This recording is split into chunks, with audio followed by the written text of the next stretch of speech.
একটি প্রশ্ন করি, আপনার বাসার ফিল্টার যদি 6 মাস পরিষ্কার না করেন তাহলে এই পানি কি আপনি পান করবেন?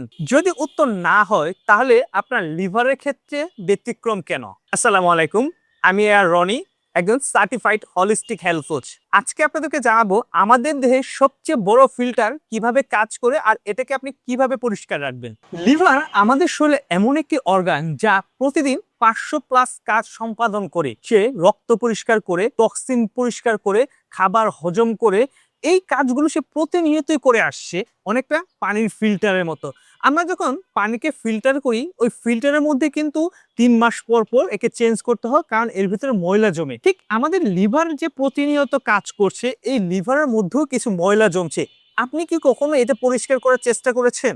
লিভার পরিষ্কার করা একমাত্র হচ্ছে লিভারটাকে ডিটক্সিফাই করতে হয়, খাবার দাবার চেঞ্জ করে, লাইফস্টাইল পরিবর্তন করে, মাঝে মধ্যে রোজা রেখে। তাহলে আপনার লিভারে জমে থাকা যে চর্বিগুলো সেগুলো বার্ন হতে শুরু করবে। সতর্কতা অবলম্বন করে খাবার গ্রহণ করুন, নিয়মিত কিছু এক্সারসাইজ করুন। আপনি কি ফ্যাটি লিভারে আক্রান্ত? কমেন্টসে জানান, আমি আপনাকে গাইড করার চেষ্টা করব। ভিডিওটি ভালো লাগলে শেয়ার করতে ভুলবেন না।